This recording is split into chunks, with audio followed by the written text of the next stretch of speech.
ਹਸਤ ਖੇਲ ਤੇਰੇ ਤੇਰੇ ਦਿਹੁਰੇ ਆਇਆ। ਅਗਲਾ ਪੱਖ, ਅਗਲੀ ਵਿਚਾਰ ਜੋ ਵਿਅੰਗ ਹੈ ਉਹ ਤੁਹਾਡੇ ਨਾਲ ਸਾਂਝਾ ਕਰਨ ਲੱਗੇ ਹਾਂ। 14-15 ਸਾਲ ਪਹਿਲਾਂ ਜਾਣੀ ਕਿ ਸਨ 2004 ਦੇ ਵਿੱਚ ਮੇਰੀ ਸਤਿਕਾਰਯੋਗ ਮਾਂ ਜੀਵਨ ਯਾਤਰਾ ਪੂਰੀ ਕਰ ਗਈ। ਉਹਨਾਂ ਨੇ ਸਾਨੂੰ ਬਹੁਤ ਮੱਤ ਦਿੱਤੀ, ਸਿੱਧੇ ਰਾਹ ਪਾਇਆ, ਉਦਮੀ ਹਿੰਮਤੀ ਬਣਨ ਦੀ ਪ੍ਰੇਰਨਾ ਕੀਤੀ। ਜ਼ਿੰਦਗੀ ਦਾ ਉਹ ਕਿਹੜਾ ਪੱਖ ਹੈ ਜਿਹੜਾ ਸਾਨੂੰ ਉਹਨੇ ਨਾ ਸਿਖਾਇਆ ਹੋਵੇ। ਜਿਤਨੀ ਉਹਦੀ ਸਮਰੱਥਾ ਸੀ ਉਹਦੇ ਤੋਂ ਵੀ ਕਿਤੇ ਵੱਧ ਸਾਡੇ ਪਰਿਵਾਰ ਦੀ ਪਾਲਣਾ ਪੋਸ਼ਣ ਦੇ ਵਿੱਚ ਸਾਡੀ ਮਾਂ ਦਾ ਬਹੁਤ ਜ਼ਿਆਦਾ ਯੋਗਦਾਨ ਸੀ। ਸਾਡੇ ਪਿਤਾ ਜੀ ਨਾਲੋਂ ਵੀ ਮਾਂ ਦਾ ਵੱਧ ਸਾਡੇ ਜੀਵਨ ਨੂੰ ਸੁਧਾਰਨ ਵਾਸਤੇ ਯੋਗਦਾਨ ਸੀ। ਅਤੇ ਇੱਥੇ ਮੈਂ ਜੋ ਦੱਸਣ ਲੱਗਿਆ ਹਾਂ, ਮੈਂ ਕਾਫੀ ਕੋਸ਼ਿਸ਼ ਕੀਤੀ ਕਿ ਵਾਧੂ ਖਰਚਿਆਂ ਤੋਂ, ਜਿਹੜੇ ਕਿ ਅੰਤਮ ਸੰਸਕਾਰ ਵੇਲੇ ਰਸਮਾਂ ਕੀਤੀਆਂ ਜਾਂਦੀਆਂ ਨੇ, ਅਖੰਡ ਪਾਠ ਅਤੇ ਹੋਰ ਵੱਡੇ ਇਕੱਠ ਕੀਤੇ ਜਾਂਦੇ ਨੇ, ਉਹਨਾਂ ਤੋਂ ਬਚਿਆ ਜਾਵੇ। ਸਾਰੀਆਂ ਗੱਲਾਂ ਵਿੱਚ ਮੈਂ ਆਪਣੇ ਭਰਾਵਾਂ ਨੂੰ ਸਹਿਮਤ ਕਰਨ ਵਿੱਚ ਭਾਵੇਂ ਕਾਮਯਾਬ ਨਹੀਂ ਹੋ ਸਕਿਆ, ਪਰ ਫਿਰ ਵੀ ਜਿੱਥੇ ਮੇਰਾ ਵਸ ਲੱਗਦਾ ਸੀ ਮੈਂ ਕੋਈ ਨਾ ਕੋਈ ਇਹੋ ਜਿਹਾ ਕੰਮ ਕਰਦਾ ਰਹਿੰਦਾ ਸੀ ਅਤੇ ਜਿਹਨੂੰ ਆਪਾਂ ਕਹਿੰਦੇ ਸ਼ੁਰਲੀ ਛੱਡਦਾ ਰਹਿੰਦਾ ਸਾਂ। 3 ਕੁ ਟੋਟਕੇ ਹਨ, ਤੁਸੀਂ ਪੜ੍ਹ ਸਕਦੇ ਹੋ ਕਿ ਮੈਂ ਇੱਥੇ ਕੀ ਕੀ ਕੰਮ ਕੀਤਾ। ਭਾਵ ਕਿ ਜਿੱਥੇ ਮੈਂ ਬਾਹਰ ਜਾ ਕੇ ਕਿਸੇ ਮਰਗਤ ਦੇ ਉੱਤੇ ਜਾਂ ਵਿਆਹ ਦੇ ਵਿੱਚ ਆਪਣੀ ਗੱਲ ਨਹੀਂ ਮਨਵਾ ਸਕਦਾ, ਘੱਟੋ ਘੱਟ ਆਪਣੇ ਘਰ ਦੇ ਵਿੱਚ ਤਾਂ ਮੈਂ ਉਹ ਕੰਮ ਕਰ ਸਕਦਾ ਨਾ ਜਿਹੜਾ ਮੈਨੂੰ ਗੁਰਮਤ ਲੱਗਦਾ ਹੈ। ਉਹੀ ਕੰਮ ਹੋਵੇ, ਜਿਹੜਾ ਮਨਮਤ ਹੈ ਉਹ ਨਾ ਹੋਵੇ। ਅਰਥੀ ਚੁੱਕਣ ਤੋਂ ਪਹਿਲਾਂ ਅਰਦਾਸ ਕਰਨ ਦੀ ਸਾਡੇ ਵਿੱਚ ਰਵਾਇਤ ਹੈ।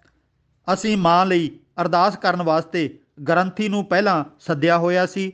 ਅਸੀਂ ਉਡੀਕ ਰਹੇ ਸਾਂ, ਪਰ ਭਾਈ ਜੀ ਨਹੀਂ ਪਹੁੰਚੇ। ਮੇਰਾ ਭਰਾ ਸਕੂਟਰ ਲੈ ਕੇ ਗੁਰਦੁਆਰੇ ਗਿਆ, ਭਾਈ ਜੀ ਉੱਥੇ ਨਹੀਂ ਸੀ। ਉਸ ਨੂੰ ਕੋਈ ਹੋਰ ਵਧੀਆ ਪ੍ਰੋਗਰਾਮ ਮਿਲ ਗਿਆ ਸੀ। ਅੱਧੇ ਘੰਟੇ ਤੱਕ ਆਉਣ ਦਾ ਘਰ ਸੁਨੇਹਾ ਛੱਡ ਗਿਆ ਸੀ। ਭਰਾ ਨੇ ਆ ਕੇ ਸਾਰੀ ਹੋਈ ਬੀਤੀ ਸੁਣਾਈ। ਸਾਰੇ ਸੋਚੀ ਪੈ ਗਏ। ਸਹੀ ਮੌਕਾ ਜਾਣ ਕੇ ਮੈਂ ਮਾਂ ਦੀ ਅਰਥੀ ਕੋਲ ਜਾ ਕੇ ਸਾਰਿਆਂ ਨੂੰ ਮੁਖਾਤਬ ਹੁੰਦਿਆਂ ਉੱਚੀ ਆਵਾਜ਼ ਵਿੱਚ ਕਿਹਾ, ਮੇਰੇ ਸਾਹਮਣੇ ਕਰੀਬ 200 ਬੰਦੇ ਬੈਠੇ ਹਨ। ਤੁਸੀਂ ਸਾਰੇ ਰਿਸ਼ਤੇਦਾਰ, ਦੋਸਤ ਮਿੱਤਰ ਆਏ ਹੋਏ ਹੋ, ਜੋ ਸਾਰੇ ਹੀ ਆਪਣੇ ਆਪ ਨੂੰ ਅਸੀਂ ਸਿੱਖ ਮੰਨਦੇ ਹਾਂ। ਸ਼ਰੀਕਾ ਕਬੀਲਾ ਹੈ, ਰਿਸ਼ਤੇਦਾਰ ਹਨ, ਦੋਸਤ ਹਨ। ਅਸੀਂ ਸਾਰੇ ਗੁਰਦੁਆਰੇ ਦੇ ਭਾਈ ਤੇ ਕਿਉਂ ਨਿਰਭਰ ਹੋਈਏ? ਜੇ ਭਾਈ ਨਾ ਆਇਆ ਤਾਂ ਆਪਾਂ ਇੱਥੇ ਹੀ ਖੜੇ ਰਹਾਂਗੇ।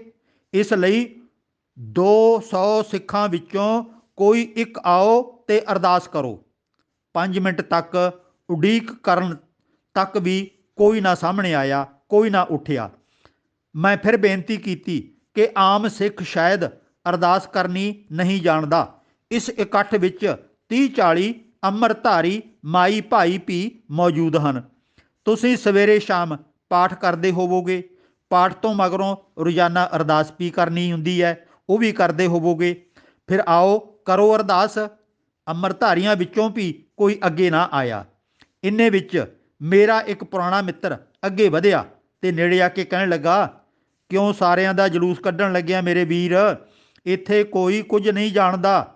ਸਾਨੂੰ ਸਾਰਿਆਂ ਨੂੰ ਹੋਰ ਸ਼ਰਮਸ਼ਾਰ ਨਾ ਕਰ, ਨਾਲੇ ਸਾਡਾ ਸਾਰਿਆਂ ਦਾ ਸਮਾਂ ਖਰਾਬ ਹੋ ਰਿਹਾ ਹੈ। ਤੂੰ ਖੁਦ ਹੀ ਅਰਦਾਸ ਕਰ ਲੈ। ਮੈਂ ਫਿਰ ਸਾਰਿਆਂ ਨੂੰ ਸੁਣਾ ਕੇ ਕਿਹਾ ਕਿ ਮੈਂ ਤਾਂ 1973 ਤੋਂ ਗੁਰਮਤ ਵਾਲੇ ਪਾਸੇ ਲੱਗਿਆ ਹੋਇਆ ਹਾਂ। ਸ਼ਾਇਦ ਮੇਰੇ ਭਰਾ ਨੂੰ ਵੀ ਪਤਾ ਨਹੀਂ ਸੀ ਕਿ ਇੰਦਰ ਸਿੰਘ ਬਾਈ ਅਰਦਾਸ ਕਰਨ ਜਾਣਦਾ ਹੈ। ਭਾਈ ਜੀ ਨੂੰ ਕਾਹਦੇ ਵਾਸਤੇ ਬੁਲਾਉਣਾ ਹੈ? ਖੈਰ, ਮੈਂ ਖੁਦ ਹੀ ਅਰਦਾਸ ਕੀਤੀ ਤੇ ਸ਼ਮਸ਼ਾਨ ਘਾਟ ਵੱਲ ਚਾਲੇ ਪਾ ਦਿੱਤੇ। ਉਸ ਤੋਂ ਬਾਅਦ ਮਾਂ ਦੇ ਮ੍ਰਿਤਕ ਸਰੀਰ ਨੂੰ ਅਗਨ ਭੇਟ ਕਰਕੇ ਘਰ ਆ ਗਏ। ਦੁੱਖ ਸੁੱਖ ਕਰਦੇ ਰਹੇ। ਅਗਲੇ ਦਿਨ ਅਖੰਡ ਪਾਠ ਆਰੰਭ ਕਰਵਾ ਦਿੱਤਾ। ਪਾਠੀ ਸੰਘਾਂ ਨੇ ਬੜੀ ਵਿਧੀ ਪੂਰਵਕ ਬਹੁਤ ਵਧੀਆ ਇਹਨਾਂ ਦੇ ਮੁਤਾਬਕ ਅਰਦਾਸ ਕੀਤੀ, ਹੁਕਮਨਾਮਾ ਸੁਣਾਇਆ, ਦੇਗ ਵਰਤਾਈ। ਜਿਵੇਂ ਅਕਸਰ ਹੋਇਆ ਕਰਦਾ ਹੈ, ਪਾਠ ਸ਼ੁਰੂ ਹੁੰਦੇ ਹੀ ਅਸੀਂ ਸਾਰੇ ਬਾਹਰ ਚਲੇ ਗਏ। ਕੋਈ ਲੰਗਰ ਚਾਹ ਛਕ ਰਿਹਾ ਹੈ, ਕੋਈ ਆਪੋ ਆਪਣੇ ਦੁੱਖ ਸੁੱਖ ਸਾਂਝੇ ਕਰਨ ਬੈਠਾ ਹੈ। ਪਾਠੀਆਂ ਦੇ ਮੁਖੀ ਨੇ ਸਾਨੂੰ ਘਰ ਦੇ ਮੈਂਬਰਾਂ ਨੂੰ ਇੱਕ ਥਾਂ ਤੇ ਇਕੱਠੇ ਕਰਕੇ ਬਿਠਾ ਲਿਆ। ਉਪਦੇਸ਼ ਰੂਪ ਵਿੱਚ ਸਾਨੂੰ ਆਖਣ ਲੱਗਿਆ ਕਿ ਵੇਖੋ ਭਾਈ ਸਾਹਿਬ ਜੀ, ਤੁਹਾਡਾ ਪੜ੍ਹਿਆ ਲਿਖਿਆ ਪਰਿਵਾਰ ਹੈ। ਪਾਠ ਆਰੰਭ ਹੁੰਦੇ ਹੀ ਤੁਸੀਂ ਸਾਰੇ ਉੱਠ ਕੇ ਚਲੇ ਗਏ, ਜੋ ਠੀਕ ਨਹੀਂ ਹੈ। ਕੋਲ ਬੈਠ ਕੇ ਪਾਠ ਸੁਣਨਾ ਚਾਹੀਦਾ ਹੈ।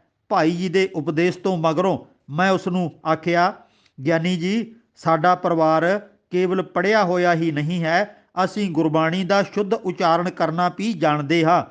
ਅਸੀਂ ਅਰਥ ਵੀ ਗੁਰਬਾਣੀ ਦੇ ਸਿੱਖੇ ਹੋਏ ਨੇ। ਅਸੀਂ ਕਥਾਵਾਚਕ ਅਤੇ ਲੈਕਚਰਾਰ ਵੀ ਹਾਂ। ਅਸੀਂ ਲਿਖਾਰੀ ਵੀ ਹਾਂ।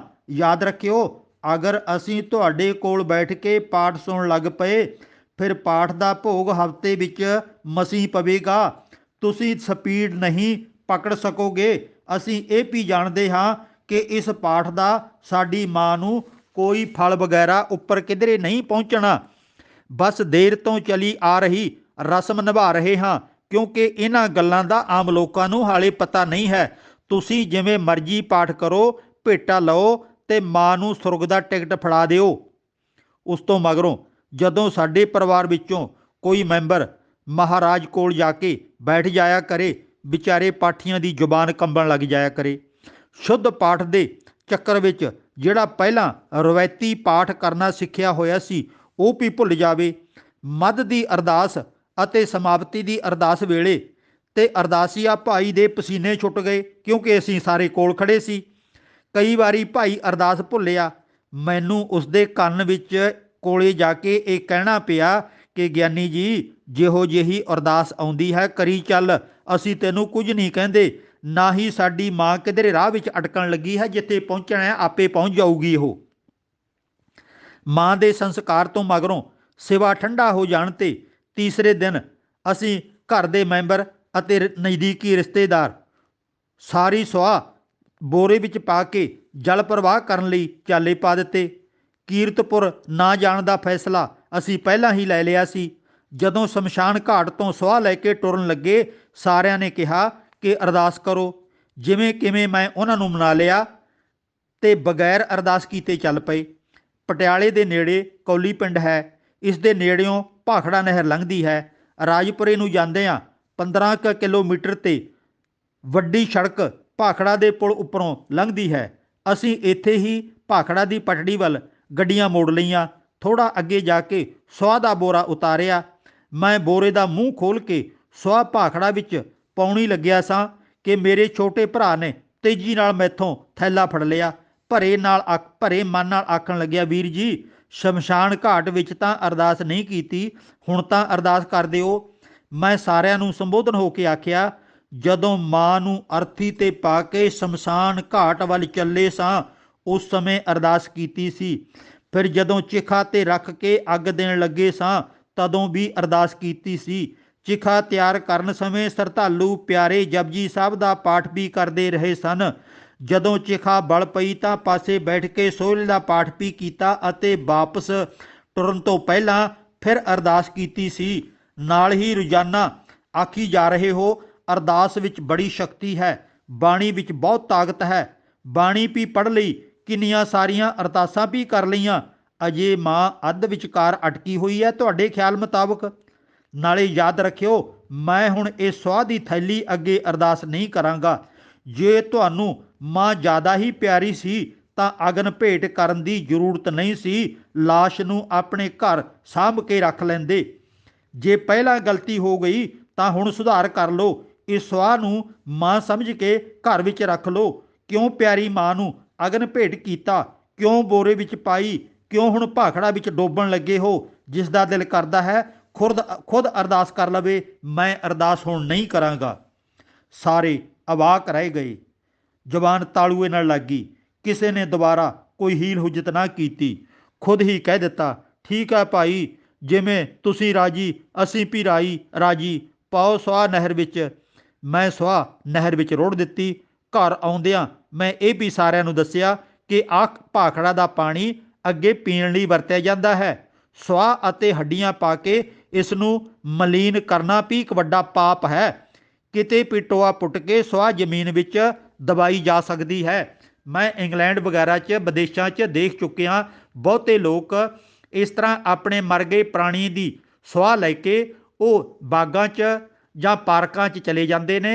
ਪਾਰਕ ਦੇ ਵਿੱਚ ਕੋਈ ਟੋਆ ਪੁੱਟ ਕੇ ਸੁਆਹ ਨੂੰ ਵਿੱਚ ਪਾ ਦਿੰਦੇ ਨੇ ਤੇ ਉੱਥੇ ਕੋਈ ਵਧੀਆ ਜਿਹਾ ਰੁੱਖ ਦਾ ਬੂਟਾ ਲਿਆ ਕੇ ਲਾ ਦਿੰਦੇ ਨੇ। ਫਿਰ ਉਹਦੀ ਨਿਗਰਾਨੀ ਕਰਦੇ ਨੇ, ਪਾਣੀ ਪਾਉਂਦੇ ਨੇ, ਰਾਖੀ ਕਰਦੇ ਨੇ, ਜੋ ਸੰਭਾਲ ਕਰਨੀ ਬਣਦੀ ਆ ਕਰਦੇ ਨੇ ਤੇ ਉੱਥੇ ਫਿਰ ਫੱਟੀ ਲਾ ਦਿੰਦੇ ਨੇ ਕਿ ਅਸੀਂ ਫਲਾਣੇ ਪ੍ਰਾਣੀ ਦੀ ਯਾਦ ਵਿੱਚ ਇਹ ਰੁੱਖ ਲਾਇਆ ਸੀ, ਤੇ ਉਹ ਰੁੱਖ ਕੋਲੇ ਕਦੀ ਕਦੀ ਆ ਕੇ ਆਪਣੇ ਮਨ ਨੂੰ ਧਰਵਾਸ ਦੇ ਕੇ ਚਲੇ ਜਾਂਦੇ ਨੇ। ਕਈ ਹੋਰ ਇਸ ਤਰ੍ਹਾਂ ਪਾਰਕਾਂ ਦੇ ਵਿੱਚ ਯਾਦਾਂ ਬਣਵਾ ਦਿੰਦੇ ਨੇ ਆਪਣੇ ਮਰਗੇ ਪ੍ਰਾਣੀਆਂ ਨਿਮਿਤ। ਸਾਨੂੰ ਤਾਂ ਇੱਥੇ ਭਾਰਤ ਦੇ ਲੋਕਾਂ ਨੂੰ ਕੁਝ ਵੀ ਕਰਨਾ ਨਹੀਂ ਆਇਆ। ਅਸੀਂ ਤਾਂ ਸਿੱਖਾਂ ਨੇ ਵੀ ਕੁਝ ਨਹੀਂ ਸਿੱਖਿਆ। ਵਿਦੇਸ਼ਾਂ ਦੇ ਵਿੱਚ ਵੀ ਬਹੁਤ ਚੱਕਰ ਲਾ ਲਏ, ਪੜ੍ਹਾਈਆਂ ਲਿਖਾਈਆਂ ਵੀ ਕਰ ਲਈਆਂ, ਗੁਰਬਾਣੀ ਵੀ ਸਾਡੇ ਕੋਲੇ ਮੌਜੂਦ ਹੈ, ਪਰ ਅਕਲ ਦਾ ਖਾਨਾ ਅਜੇ ਤੱਕ ਵੀ ਬੰਦ ਪਿਆ ਹੈ। ਕਿਤੇ ਵੀ ਟੋਆ ਪੁੱਟ ਕੇ ਸੁਆਹ ਜ਼ਮੀਨ ਵਿੱਚ ਦਬਾਈ ਜਾ ਸਕਦੀ ਹੈ। ਤੇ ਮੇਰੀਆਂ ਇਹ ਗੱਲਾਂ ਸੁਣ ਕੇ ਸਾਰੇ ਖਾਮੋਸ਼ ਸਨ। ਜਵਾਬ ਤਾਂ ਕਿਸੇ ਕੋਲੇ ਨਹੀਂ ਸੀ, ਪਰ ਕੈਰੀਆਂ ਅੱਖਾਂ ਨਾਲ ਮੇਰੇ ਵੱਲ ਸਾਰੇ ਹੀ ਵੇਖ ਰਹੇ ਸਨ।